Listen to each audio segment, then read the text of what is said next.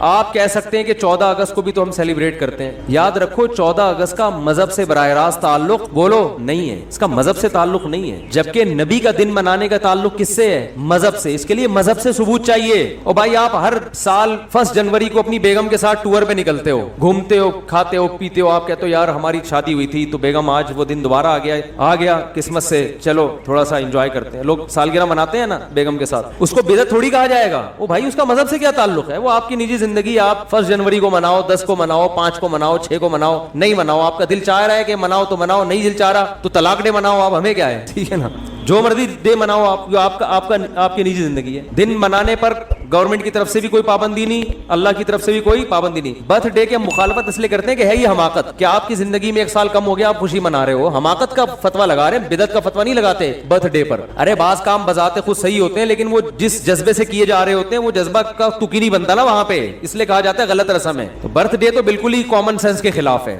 شادی بیاہ میں یہ ہوتا ہے کہ آپ کی فار ایگزامپل 1 جنوری کو شادی دوبارہ وہ آ گئی تو بھی کھوپڑی میں آنے والی چیز تو یہ بھی نہیں ہے, سال ہو گیا تو کیا ہو گیا, کون سا تمیز سے گزرا ہے جو آپ جو ہے نا منا رہے ہو. لیکن اگر کوئی منا رہے نہیں جی بیگم آج ہم اچھا کھائیں گے, آج ہم جائیں گے گھومنے پھرنے, تو چلو یار آپ کی بیگم میں آپ دونوں لائف کو انجوائے کرو, ہم کیوں کباب میں ہڈی بنے بھائی. زیادہ سے زیادہ یہ کہا جائے گا یار یہ غیروں سے رسم آئی ہے, انگریزوں سے آئی ہے, اس سے زیادہ اس پر اعتراض نہیں ہوگا, اس کا مذہب سے تعلق نہیں ہے. برتھ ڈے پر تو 2 اعتراض ہو گئے نا, ایک تو غیروں سے آئی, دوسرا کہ یار آپ کی موت کے قریب ہو گئے اور آپ کیک کاٹ رہے ہو کہ میں 52 سال کا ہو گیا. 52 سال کے نہیں, آپ کی زندگی میں 52 سال اور کم ہو گئے ہیں, ٹھیک ہے نا. تو ابھی عبرت کا ٹائم تک کیک کھانے کا, کیک کھا کے اپنی عمر اور کم کر رہے ہو. پیسٹری اور کیکوں سے تو عمر کم ہوتی ہے نا. 52 سال کا ہو گئے, شکر ادا کرو, تھوڑا اچھا کھاؤ اب, ورنہ جو اس پہ شکر ادا کرو کہ آپ نے کیک کھائے ہر سال, پھر بھی اللہ نے 52 تک آپ کو پہنچا دیا. اب توبہ کر لو کیک سے. کیک اور پیسٹری تو آپ کو پتا ہے ہارٹ اٹیک کا بہت بڑا ذریعہ ہے, لیکن رسول اللہ صلی اللہ علیہ وسلم ہمیں کامل دین دے کر گئے ہیں. آپ نے ہمیں بتا دیا کہ سیلیبریشن کا ڈے کون سا ہے, عبادت کا دن کون سا ہے. اب نہ عبادت میں کمی بیشی اور نہ ان تہواروں میں کوئی کمی بیشی ہوگی. ہوگی. صحیح بخاری صحیح مسلم کی حدیث ہے. آپ صلی اللہ علیہ وسلم نے فرمایا, حضرت انس بن مالک راوی ہیں, کہ اللہ زمانے جاہلیت میں عرب ایک خاص دن عید منایا کرتے تھے. آپ نے فرمایا اللہ نے ان کے بدلے ہمیں 2 عیدیں دے دی ہیں, ایک عید الفطر اور ایک عید الاضحیٰ.